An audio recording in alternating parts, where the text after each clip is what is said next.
Puji Tuhan, haleluya, haleluya. Sekali lagi haleluya. Katakan sama-sama, Tuhan Yesus baik. Amin. Dalam keadaan apapun tidak dapat mengubah bahwa Dia Allah kita, Allah di dalam nama Yesus adalah Allah yang sangat baik dan terus melakukan kebaikannya bagi kita. Puji Tuhan. Bapak Ibu Saudara, kita akan melihat kebenaran firman Tuhan. Kiranya kebenaran firman Tuhan ini menolong kita, memberikan pencerahan, dan menolong kita untuk melihat kehendak Tuhan. Dan itu membawa kita untuk mengalami kuasa firman Tuhan yang mengubahkan kita, yang terus menuntun kita sampai kepada keserupaan dengan Kristus. Kita boleh mengalami kemuliaan seperti Kristus. Puji Tuhan. Saudara yang dikasihi Tuhan, saya akan membawa kita untuk belajar tentang Roma Fatsal yang pertama. Sepintas Bapak Ibu Saudara, Roma ini atau surat Roma ini tentunya kita tahu penulisnya adalah Rasul Paulus. Dan surat Roma adalah surat yang pertama dalam urutan Alkitab, urutan pertama dari setiap surat-surat yang ditulis oleh Rasul Paulus. Setelah Kisah Para Rasul, kitab Roma diurutkan yang pertama. Tetapi saudara, Roma atau surat Roma ini bukanlah yang pertama ditulis oleh Paulus. Jadi surat Roma ini adalah surat yang ditulis oleh Paulus yang keempat. Yang pertama itu adalah 1 dan 2 Tesalonika. Yang kedua adalah 1 dan 2 Korintus. Yang ketiga adalah Galatia. Baru yang keempat Roma. Tetapi saudara, ada yang unik, ada yang menarik, ada yang membawa sesuatu yang menarik buat kita tentunya saudara, melihat bahwa surat Roma ini seolah merangkum semua inti daripada apa menjadi pesan Tuhan, apa yang menjadi kebutuhan manusia itu sendiri. Saudara, karakter kitab surat Roma itu terbagi menjadi 3. Yang pertama adalah surat Roma menjelaskan identitas manusia yang hidup dalam dosa. Manusia kehilangan kemuliaan Allah. Tetapi saudara, bagian yang kedua daripada surat Roma memberikan suatu petunjuk kepada kita bahwa ada dispensasi di dalam kasih karunia Tuhan. Dan yang ketiga saudara, kita menemukan bahwa surat Roma mengajar kita ketika kita mengalami dispensasi, kelahiran baru, bagaimana kita harus hidup. Ada haleluya. Jadi menarik bahwa kita harus mempelajari surat Roma. Dan saudara, sejarah membuktikan bahwa saudara kenal ada seorang yang bernama Martin Luther. Martin Luther saudara, dia adalah salah satu tokoh, bahkan tokoh yang paling terkenal yang mengadakan reformasi di dalam gereja.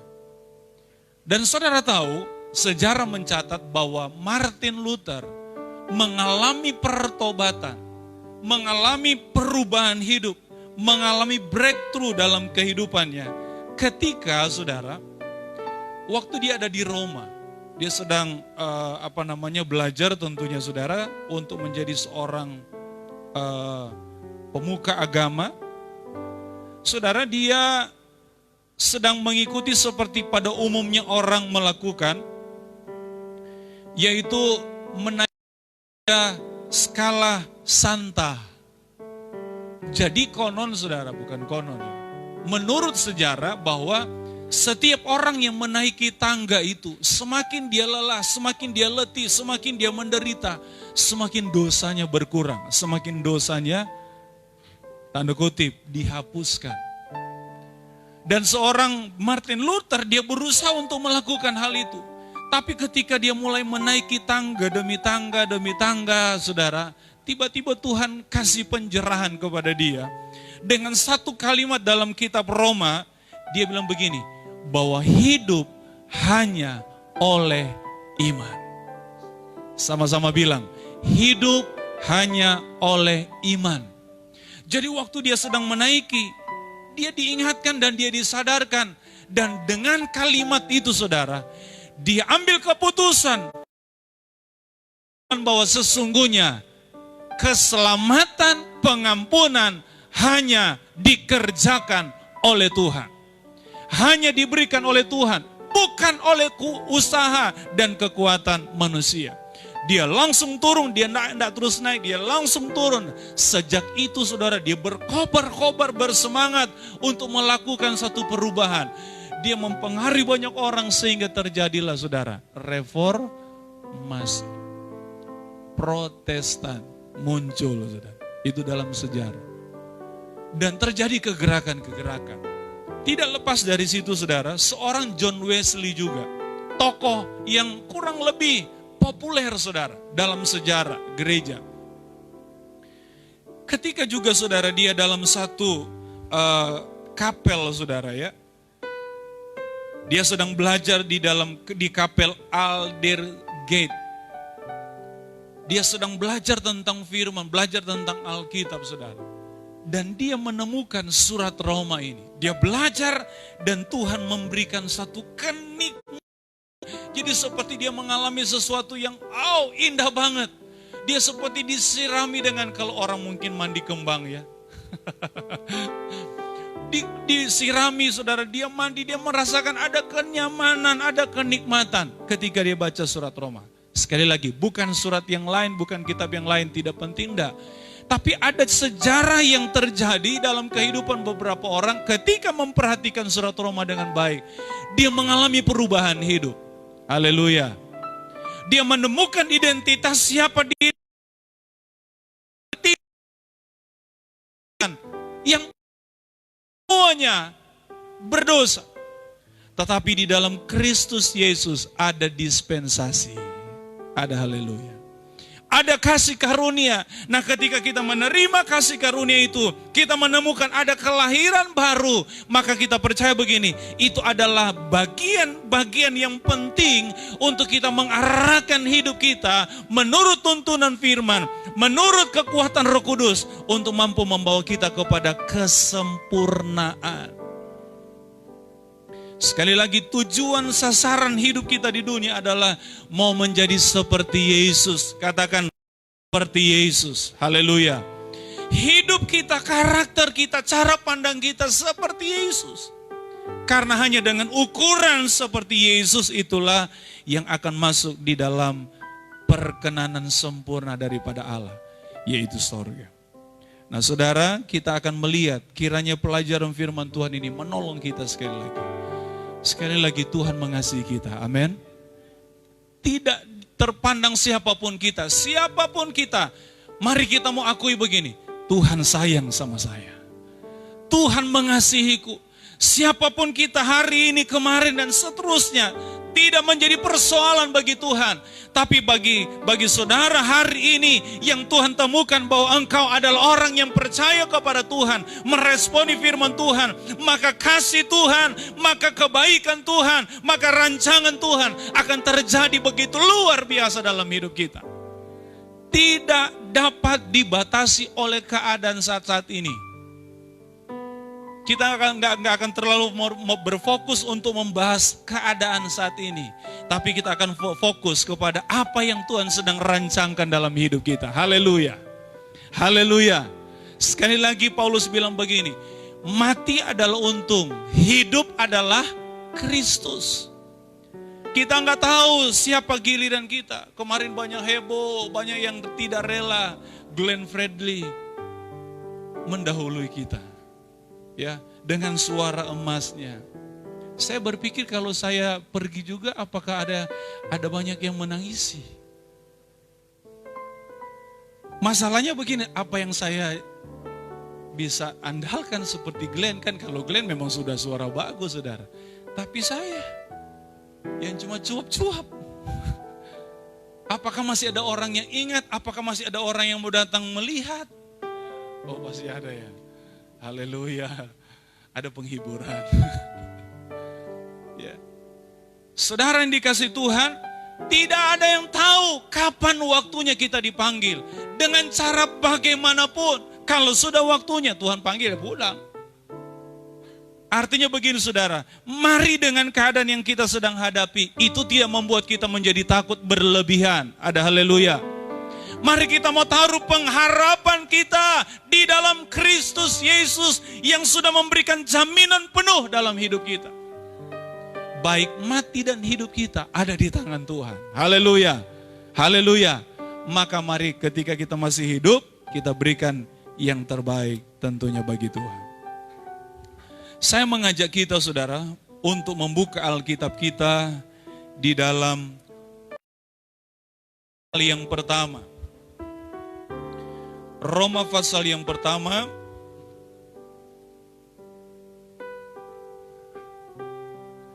Kita akan melihat saudara ayat yang ke-25 dan ayat yang ke-28. Sekali lagi dengan beberapa waktu ke depan kita berikan perhatian penuh kepada firman yang adalah kebenaran, yang adalah milik Allah sendiri, kehidupan Allah ada di dalamnya, dan yakin ketika kita mempercayai, memperhatikan dan mau melakukan, kita akan melihat ada kuasa yang kita. Roma pasal yang pertama, ayat yang ke-25. Ayat 25 dan 28. Mari sama-sama kita baca firman Tuhan. Ayat yang ke-25, hitungan yang ketiga. Mulai. Sebab mereka menggantikan kebenaran Allah dengan dusta.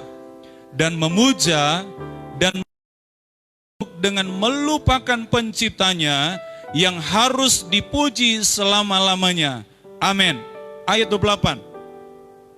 Dan karena mereka tidak merasa perlu untuk mengakui Allah, maka Allah menyerahkan mereka kepada pikiran-pikiran yang terkutuk, sehingga mereka melakukan apa yang tidak pantas. Bapak Ibu Saudara, kita akan melihat dalam satu pasal ini, bahkan kita akan melihat juga kutipan sedikit di pasal yang kedua, untuk melihat kenyataan hidup manusia zaman ini.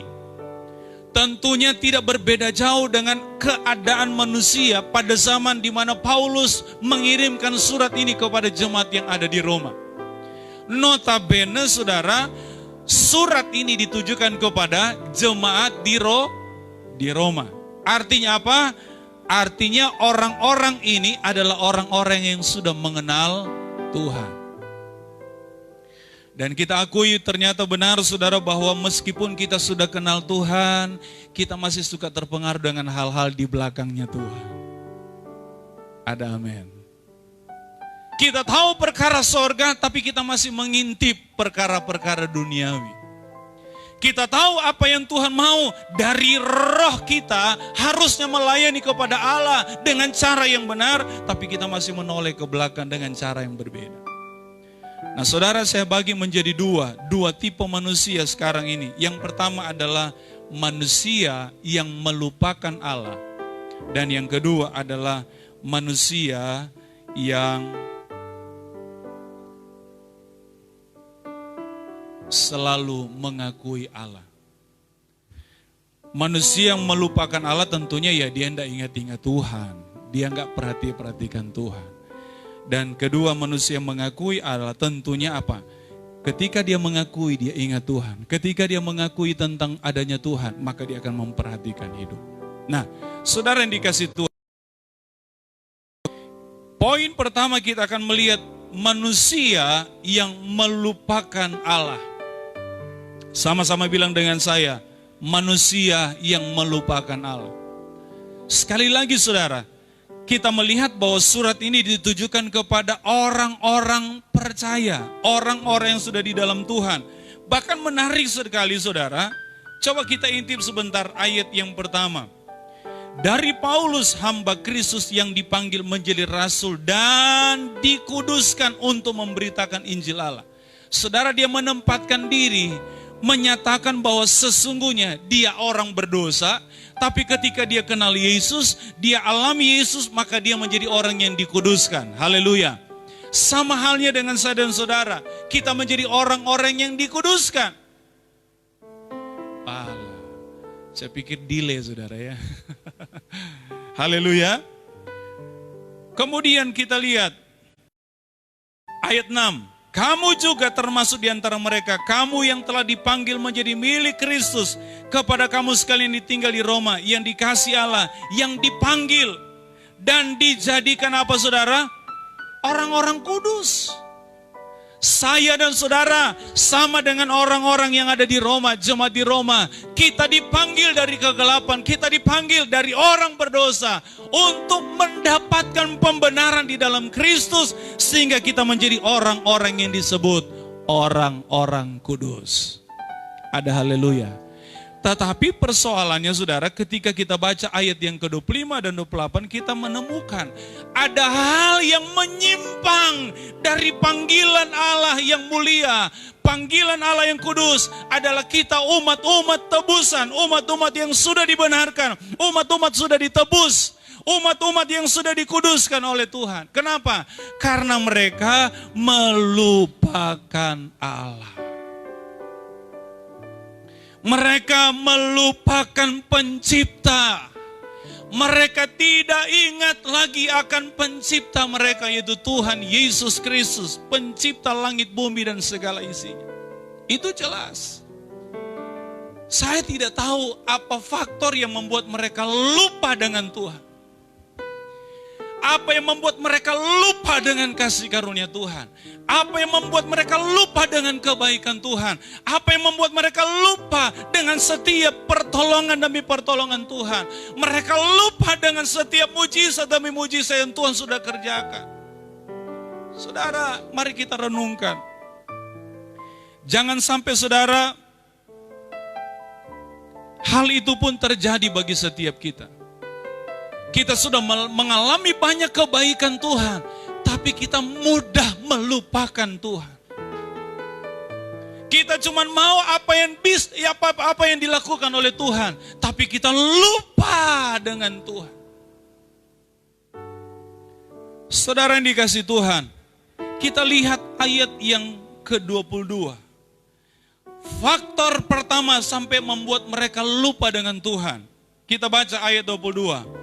Mereka berbuat seolah-olah mereka penuh hikmat, tetapi mereka telah menjadi apa saudara? Bodoh. Ini orang-orang yang mengaku diri pintar tapi bodoh. Siapa mereka? Mereka adalah orang-orang yang meninggalkan Tuhan. Mereka adalah orang-orang yang di luar Tuhan. Mereka adalah orang-orang yang melupakan kebaikan Tuhan. Alkitab bilang begini, mereka adalah orang-orang bodoh. Ketika kita melupakan, tidak memperhatikan apa yang menjadi bagian yang menjadi tanggung jawab kita kepada Tuhan, Alkitab bilang kita sama dengan bodoh. Haleluya. Haleluya. Ketika kita bahagia, kita tinggalkan Tuhan. Tapi ketika kita susah, waktu dalam pergumulan, Tuhan yang kita cari. Tuhan yang kita rengek-rengein.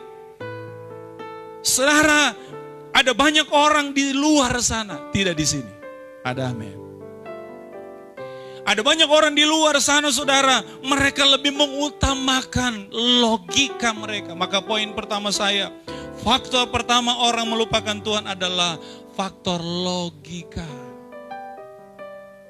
Coba kita lihat saudara, Ulangan pasal yang ke-8 ayat 17 sampai 20. Ulangan 8 ayat 17 sampai 20. Firman Tuhan bilang begini, maka janganlah, yang sudah dapat ikut saya, kau katakan dalam hatimu, kekuasaanku dan kekuatan tangankulah yang membuat aku memperoleh kekayaan ini. Tetapi haruslah engkau ingat kepada Tuhan Allahmu, sebab Dialah yang memberikan apa?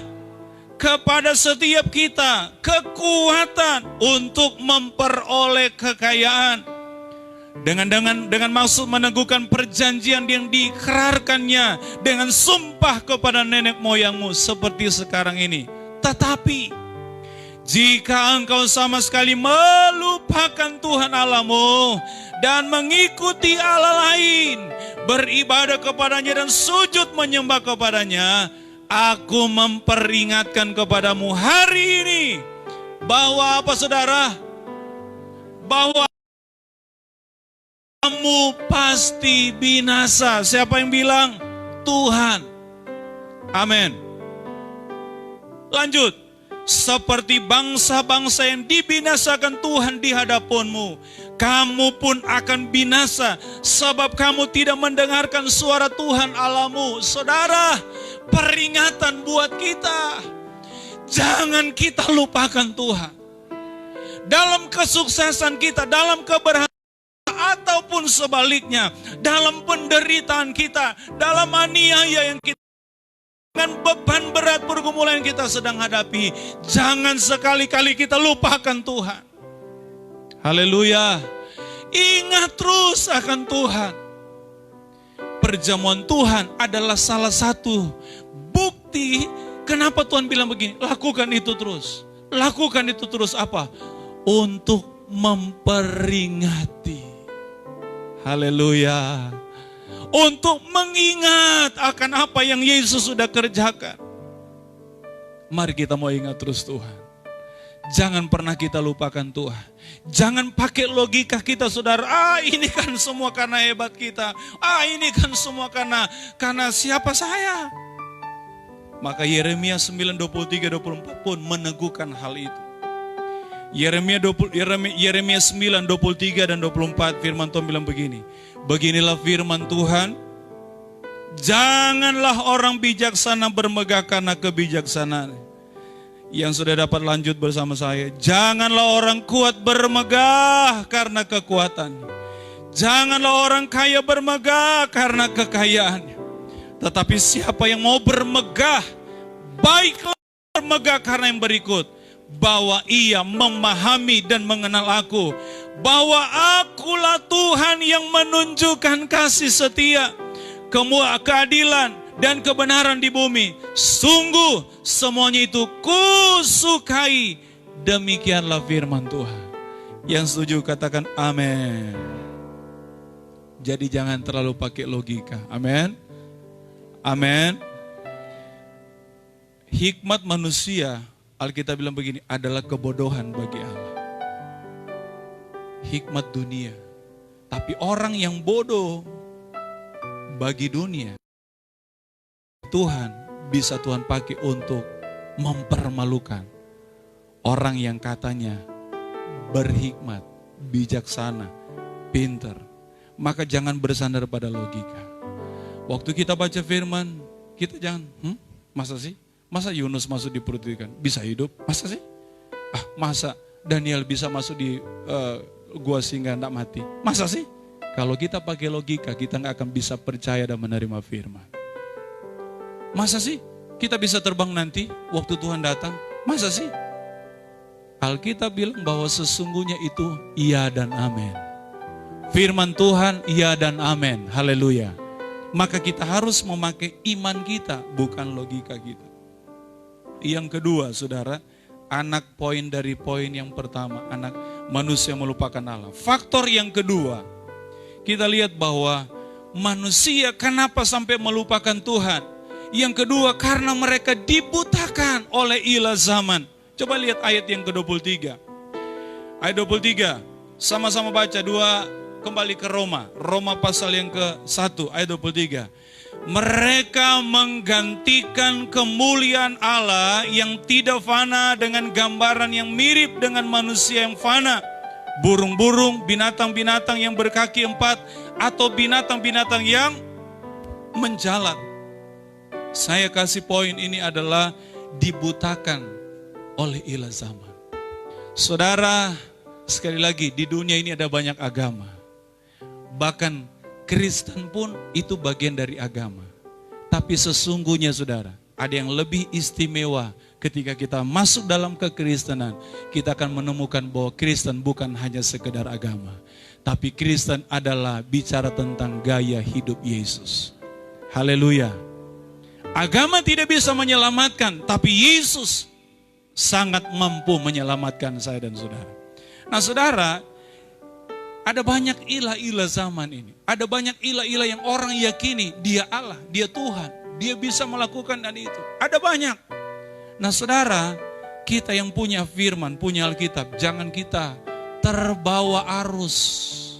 Sehingga kita buta melihat mana yang benar, mana yang asli, dan mana yang palsu.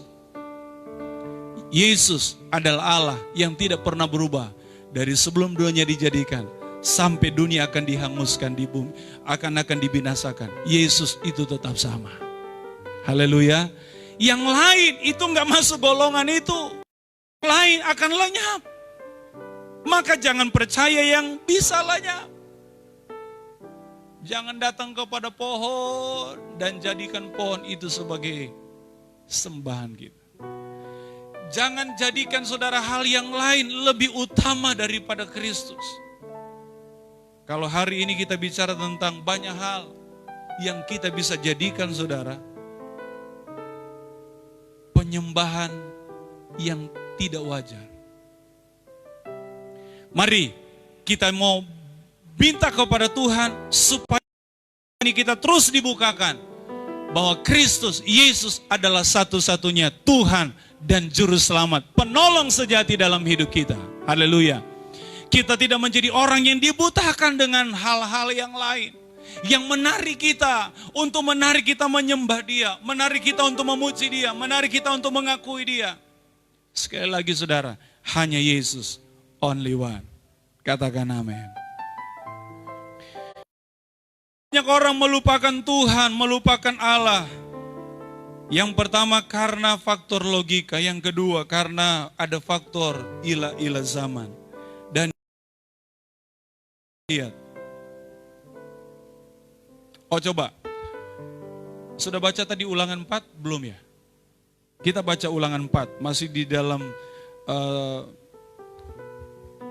poin dibutakan oleh ilah zaman. Ulangan 4 ayat 16-19. Mari sama-sama kita baca. Ulangan 4, 16-19. Supaya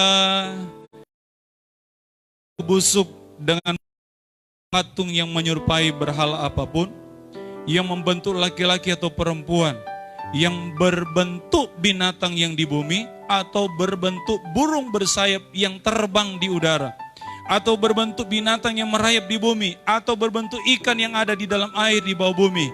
Dan juga supaya jangan engkau mengarahkan matamu ke langit, sehingga apabila engkau melihat matahari, bulan, bintang, segenap tentara langit, engkau disesatkan untuk sujud menyembah dan beribadah kepada sekaliannya itu, yang justru diberikan Tuhan Allahmu kepada segala bangsa di seluruh kolong langit sebagai bagian mereka.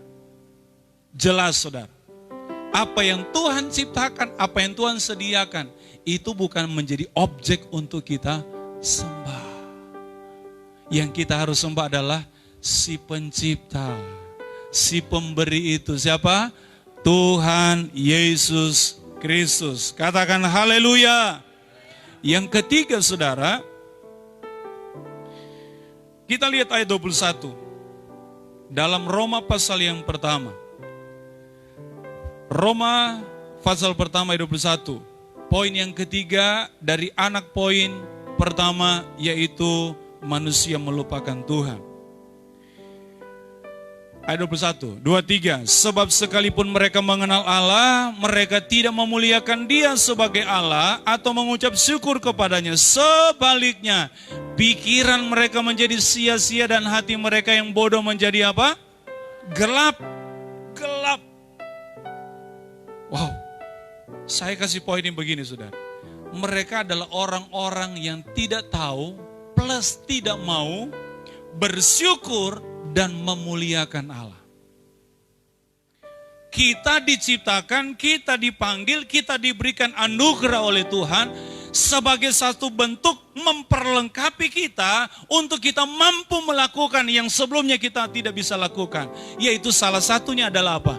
bersyukur dan selalu memuliakan Tuhan. Ada haleluya.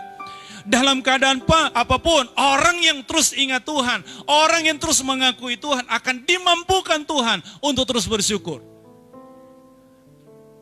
Keadaan apapun, susah, senang, sehat, sakit, dia akan terus mengucap syukur. Kenapa? Karena di dalam dirinya ada kasih karunia yang diberikan Tuhan untuk mampu dia melakukan. Nah saudara yang dikasih Tuhan, hal itu kenapa penting? Dalam cerita Lukas 17 ayat 17 dan 18, ada 10 orang kusta. Berapa yang sembuh? Dari 10 orang kusta berapa yang sembuh? Sembuh semua, amin. Karena memang kalau Yesus mau melakukan, saya nggak ada yang lawan. Nggak ada pun yang bisa membatasi. Semua sembuh. Tetapi waktu yang kembali kepada Yesus berapa orang? Cuman satu. Dia datang sujud menyembah, dia bersyukur, dia bilang kamsia, sisye, matur suksme. Apa Pak? Gracia, bahasa Kupang apa? Apa? Obligado. Obligado. Matur nuwun. Oliate. Mau liate itu bahasa Jo. Ya. Dia datang saudara tersungkur berterima kasih. Yesus enggak heran. Orang yang mengalami mujizat dan tahu bersyukur, Yesus enggak heran. Tapi yang Yesus heran, bro, mana yang lain? Kan semuanya sembuh. Yang 9 itu kan sembuh, mana mereka? Kenapa mereka tidak datang memuliakan aku? Haleluya. Tuhan suka dengan ucapan syukur kita. Amin. Tuhan suka dengan ketika kita dalam keadaan apapun memuliakan Tuhan. Maka coba lihat ayat 17-18. Yesus bilang begini. Bukankah ke-10 orang tadi semuanya telah menjadi tahir? Di manakah yang 9 itu? Jadi orang-orang yang tidak tahu bersyukur, Tuhan cari, Tuhan terus tunggu. Kapan dia tahu bersyukur? Kapan dia tahu memuliakan Tuhan? Maka ketika kita yang sadar akan hal ini, bahwa mengucap syukur adalah kehendak Tuhan, memuliakan Tuhan adalah kehendak Tuhan, mari kita mau biasakan dalam hidup kita. Katakan haleluya. Yesus bilang tidak adakah di antara mereka yang kembali untuk memuliakan Allah selain daripada orang asing ini? Tuhan cari. Kiranya Tuhan dapati kita hari-hari ini, di tempat ini dan yang di rumah, engkau adalah orang-orang yang tahu bersyukur. Dalam keadaan apapun. Haleluya.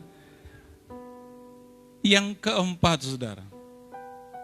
Apa yang menyebabkan saudara mereka melupakan Allah? Kita lihat ayat yang ke-25. Roma pasal yang pertama. Sebab yang sudah dapat sama-sama baca dengan saya, mereka menggantikan kebenaran Allah dengan dusta dan memuja dan menyembah makhluk dengan melupakan penciptanya yang harus dipuji selama-lamanya. Saudara, saya temukan poin ini adalah poin di mana mereka kehilangan penyembahan yang benar. Saudara, penyembah-penyembah yang benar. Ada amin? Ketika saudara Tuhan benar, maka apapun yang saudara naikkan kepada Tuhan adalah penyembahan yang benar. Adalah persembahan yang menyenangkan hati Tuhan. Katakan amin. Maka yang terpenting yang kita harus benahi, yang kita harus pastikan adalah diri kita adalah penyembah yang benar. Saudara, orang yang melupakan Tuhan adalah orang yang kehilangan penyembahan yang benar. Dan kita harus kembali sama-sama kuat. Baca, hanya kepada Dia sajalah engkau berbakti. Perhatikan saudara, ada dua kata. Engkau harus menyembah hanya kepada Tuhan. Kemudian yang kedua apa? Hanya kepada Dia. Kata harus dan hanya. Harus dan hanya. Ingat-ingat, penyembahan itu harus dan hanya kepada Yesus. Bukan kepada yang lain. Mari kita mau tingkatkan hari-hari ini pujian penyembahan kita. Seorang ibu Saudara, dia bersaksi di medsos mungkin sudah beredar, ya, suaminya kena COVID, keluarga yang lainnya kena COVID, dia pun kena COVID. Umur 71 tahun kalau tidak salah. Saudara, dalam keadaan dia diisolasi, tentunya terbatas, tertekan, terintimidasi, dan banyak hal yang dia pikirkan. Tapi yang dia ambil, saudara, dia baca firman, untuk dia dengar, dia renungkan, dan dia pujian penyembah. Dia nyanyikan terus lagu-lagu. Singkat cerita, kesaksiannya dia bilang bahwa hal itu menolong dia untuk tetap bersuka cita. Hal itu tetap menolong dia untuk terhubung dengan Tuhan. Dan dia tidak khawatir, dia tidak takut, dia tidak cemas, dia tidak ragu dengan apa yang dia alami. Dan puji Tuhan, hari ini dia sembuh. Haleluya. Karena Alkitab bilang begini, ada kuasa dalam pujian penyembahan. Firman Tuhan katakan, Tuhan duduk, Tuhan hadir di atas setiap pujian penyembahan kita. Maka saya mau terus mendorong, setiap kita jemaat Tuhan, gereja Tuhan, mari kita suka dengan pujian penyembahan. Mari kita biasakan diri kita, mulut kita, hati kita, memberikan pujian penyembahan yang tulus kepada Tuhan. Haleluya. Sehingga kita temukan sesungguhnya bahwa kita bukan hanya menjadi orang yang bisa memberikan penyembahan, tapi kita adalah penyembah-penyembah yang benar.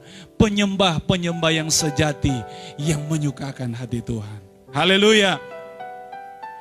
Akibat orang yang melupakan Tuhan, kita lihat Roma pasal yang pertama ayat 24. Akibat orang yang melupakan Tuhan, ayat 24 firman Tuhan bilang begini. Karena itu Allah menyerahkan mereka kepada keinginan hati mereka dan kecemaran, sehingga mereka saling mencemarkan tubuh mereka. Wow, saudara, bukankah hal ini sedang terjadi? Saya melihat beberapa video, saudara, banyak protes di luar negeri, dan cara demo mereka, saudara, maaf. Ada banyak, ribuan mungkin, saudara ya. Perempuan-perempuan yang tidak berbusana sebagai bentuk demo. Kenapa? Karena ternyata banyak laki-laki yang sudah tidak suka lagi dengan perempuan. Ini berbahaya. Ada amin. Tuhan ciptakan, saudara, jelas. Tetapi mereka melakukan sesuatu yang menyimpang. Saya mau bilang bahwa setiap mereka yang ada dan melakukan hal itu, mereka tetap ada di dalam kasih Tuhan. Ada amin. Dan mereka menjadi orang yang menjadi pusat perhatian Tuhan. Supaya mereka kembali dan mengalami kasih Tuhan. Sehingga mereka boleh alami janji Tuhan. Ada amin. Bukan kita mengucilkan, bukan kita mendiskriminasikan, bukan. Tapi ini kenyataan yang sedang terjadi. Dan kita berdoa supaya mereka pun boleh mengalami lawatan Tuhan, mengalami kasih Tuhan. Sehingga mereka menemukan apa yang menjadi kasih yang sejati, yang dari Tuhan, yang memulihkan, yang mengubahkan, yang memberikan mereka kepastian sampai kepada kekekalan. Kok enggak ada? Haleluya. Kita mau janji yang kita miliki adalah sampai kepada unlimited, enggak ada batasan, sampai pada kekekalan. Saudara yang dikasih Tuhan, Roma pasal yang ke-1 ayat 27 bilang begini. Demikian juga suami-suami meninggalkan persetubuhan yang wajar dengan istri mereka dan menyala-nyala dalam berahi mereka terhadap seorang yang lain. Sehingga mereka melakukan kemesuman laki-laki dengan laki-laki. Dan karena itu mereka menerima dalam diri mereka balasan yang setimpal untuk kesesatan mereka. Kalau ayat 24 saya katakan, saudara, akibat dari keinginan akan kecemaran. Ayat 27 adalah ketidakwajaran dan abnormal. Sekali lagi, gereja mengasihi mereka supaya mereka kembali. Amin. Karena mereka, saudara, disesatkan pikiran mereka. Dan ini harus disadarkan, ini harus dikembalikan. Karena firman Tuhan tidak pernah berubah. Manusialah yang harus berubah. Ada haleluya. Ada haleluya. Maka kita lihat ayat 28 dan 32 bilang begini. Dan karena mereka tidak perlu untuk mengakui Allah, maka Allah menyerahkan mereka kepada pikiran-pikiran yang terkutuk, sehingga mereka melakukan apa yang tidak pantas. Perhatikan, penuh dengan rupa-rupa kelaliman, kejahatan, keserakahan, kebusukan, penuh dengan dengki, pembunuhan, perselisihan, tipu muslihat, dan kefasikan. Mereka adalah pengumpat, pemfitnah, pembenci Allah, kurang ajar, congkak, sombong, pandai dalam kejahatan, tidak taat kepada orang tua, tidak berakal, tidak setia, tidak penyayang, tidak mengenal belas kasihan. Coba lihat saudara, kalau tidak ada pertobatan, kita seolah dibiarkan Tuhan lakukan apa yang keji, lakukan apa yang jahat, lakukan apa yang fitnah, tipu muslihat, sombong, congkak, kurang ajar. Oh, itu seperti Tuhan biarin aja. Kenapa? Kalau nggak mau bertobat, kalau nggak mau kembali. Lanjut ayat berikutnya, dia bilang begini, sebab walaupun mereka mengetahui tuntutan hukum Allah, yaitu bahwa setiap orang yang melakukan hal demikian patut dihukum mati, mereka bukan saja melakukan sendiri, tetapi mereka juga setuju dengan mereka melakukannya. Saya tanda kurung, saya tulis begini saudara, ini kepantasan sama dengan pikiran terkutuk. Segala yang tidak pantas sama dengan pikiran terkutuk. Dan tentunya ini tidak menyukakan hati Tuhan. Saudara, kita comparekan dengan Wahyu pasal 21 ayat 8. Keadaan manusia pada akhir zaman. Alkitab bilang begini, tetapi orang-orang penakut, orang-orang yang tidak percaya, orang-orang keji, orang-orang pembunuh, orang-orang sundal, tukang sihir, penyembah-penyembah berhala, dan semua pendusta, mereka akan mendapat bagian mereka di dalam lautan yang menyala-nyala oleh api dan belerang. Inilah kematian yang kedua. Saudara, ini adalah akibat orang yang melupakan Tuhan. Sama-sama katakan amin. Ada akibat orang yang meninggalkan Tuhan. Ada akibat orang yang tidak suka ingat akan kebaikan Tuhan. Tidak suka berterima kasih. Tidak tahu memuliakan Tuhan. Ada akibat. Mungkin sekarang, wah sehat-sehat ya, yuk sehat. Tapi ingat, ada meja penghakiman nanti. Dan itu gak ada yang bisa tertutupi. Tuhan lihat semua. Tuhan nilai. Dan Tuhan adalah hakim yang adil. Ada haleluya. Kita gak bisa sogok. Karena Alkitab bilang begini, Tuhan itu tidak kenal bulu, tidak pandang bulu. Tuhan tidak pilih kasih. Kita harus memilih kepada hal yang kedua. Kita boleh menjadi manusia yang selalu ingat akan Tuhan. Ada amin. Manusia yang ingat Tuhan adalah manusia yang selalu mengakui Allah. Dimanapun dia pergi, dia bilang hidupku karena Tuhan. Apapun yang dikerjakan, Tuhan aku percaya Engkau turut bekerja mendatangkan kebaikan. Ini adalah tipe orang yang terus mengakui Tuhan. Amin. Kesusahan yang Tuhan izinkan, Alkitab bilang itu cuma sehari. Besok lain lagi. Kalaupun masih besok susah, ya besok enggak lagi. Kalaupun belum, berarti besoknya lagi. Artinya apa saudara? Kalaupun kita masih terus melalui setiap hari, bahwa Tuhan memelihara kita. Ada haleluya. Mari kita terus mengakui bahwa Allah kita Allah yang hebat, yang tidak dapat dibatasi apapun kuasanya. Maaf, Allah yang lain terbatas. Tapi Allah kita enggak terbatas dan dia dapat dibatasi. Orang yang mengakui Allah adalah orang yang terus memperhatikan firman, katakan amin. Orang yang terus baca dengar firman, orang yang cinta firman, orang yang suka firman, orang yang senang sekali dengan firman. Maka Paulus saudara dalam Roma tadi, ayat-ayat sebelumnya 16-17. Kenapa dia suka firman? Karena dia bilang begini, firman itu adalah kekuatan Allah. Firman itu adalah kekuatan Allah, amin. Jadi sebanyak kita baca firman, semakin kita dapat kekuatan. Semakin banyak kita dengar firman, semakin dapat kita kekuatan. Ada corona, baca firman, jadi kuat. Ada masalah, baca firman, jadi kuat. Haleluya. Haleluya. Orang yang selalu mengakui Allah, ingat Tuhan, tidak lupakan Tuhan adalah orang yang selalu ingat dan terus menghargai kebaikan Tuhan, bahkan menghormati pengorbanan Tuhan. Setiap kali perjamuan dia ingat, aduh Tuhan, kita ini manusia berdosa, tapi Tuhan pecinta luar biasa. Terima kasih Tuhan, terima kasih Tuhan. Itu betul-betul dengan penuh hormat, tidak main-main, ada amin. Dan Alkitab bilang orang yang melakukan dengan benar, mereka diberkati. Orang yang mengakui adalah ada orang yang hidup mempraktekkan iman. Alkitab bilang orang benar hidup oleh karena iman. Dari hari kepada hari dia hidup dengan iman. Bukan dia hidup dari saldo. Ya bersyukur yang punya saldo. Tapi jangan taruh pengharapan dari saldo. Ada amin? Iya, terus kalau yang gak punya gimana? Ya itulah andalkan iman. Amin.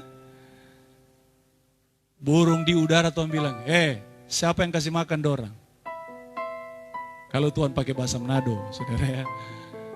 Burung di udara, tak pernah menabung, Tuhan kasih makan. Kita makhluk ciptaan Tuhan yang paling terbaik, masa Tuhan kasih biar? Ada haleluya. Biar cuma makan ubi, tapi Tuhan pelihara. Haleluya. Tapi gak ada yang makan ubi sekarang. Semuanya masih lengkap. Ada nasi, ada lauk, ada sayur, ada susu, ada kopi, ada banyak. Tuhan baik. Haleluya. Tuhan selalu memperhatikan kita. Dia pasti akan terus menjamin hidup kita. Itu janji firman Tuhan. Orang yang selalu mengakui Allah adalah orang yang memiliki pengenalan yang benar dengan Tuhan. Ada amin. Setiap hari dia bangun pengenalan akan Tuhan. Tuhan, saya mau mengalami Tuhan. Saya mau mengenal lebih jauh dengan Tuhan. Wow, orang-orang itu adalah orang-orang yang hebat. Dan yang terakhir menjadi catatan saya. Orang yang mengakui Tuhan adalah orang yang hidup takut akan Tuhan. Orang yang hidup takut akan Tuhan adalah orang yang respect dengan Tuhan. Orang yang menghormati Tuhan. Orang yang mengakui Tuhan. Tuhan hebat. Bukan nanti kita punya saldo yang banyak baru terbilang Tuhan hebat. Enggak saudara. Apapun keadaan kita tidak merubah Dia Allah yang eksistensinya tetap hebat, tetap berkuasa, tetap solid, tetap setia, tetap yang baik. Ada haleluya. Haleluya. Saudara, saya mau tutup dengan ayat dalam Roma pasal yang kedua. Ayat yang ke-6 sampai 11. Mari kita baca firman Tuhan. Kiranya Tuhan menolong kita dengan kasih-Nya. Kita boleh disentuh dengan firman Tuhan yang di dalamnya penuh dengan kasih Allah. Tuhan tidak datang dengan menghakimi kepada kita saudara saat ini. Tapi Tuhan datang dengan kasih. Tuhan datang dengan peringatan. Ada amin. Nanti Tuhan hakimi kita nanti. Maka sebelum penghakiman itu terjadi, mari kita memanfaatkan waktu dan kesempatan ini. Haleluya. Kita lihat ayat 6 sampai 11. Sama-sama kita baca. Ia akan membalas setiap orang menurut perbuatannya. Yaitu hidup kekal kepada mereka yang dengan tekun berbuat baik. Mencari kemuliaan, kehormatan, dan ketidakbinasaan. Tetapi murka dan geram kepada mereka mencari kepentingan sendiri. Yang tidak taat kepada kebenaran, melainkan taat kepada kelaliman. Penderitaan dan kesesakan akan menimpa setiap orang yang hidup, yang berbuat jahat. Pertama-tama orang Yahudi dan juga orang Yunani. Tetapi sama-sama baca suara keras. Kemuliaan, kehormatan, dan damai sejahtera akan diperoleh semua orang yang apa? Berbuat baik. Pertama-tama orang Yahudi dan juga orang, ayat terakhir, sebab Allah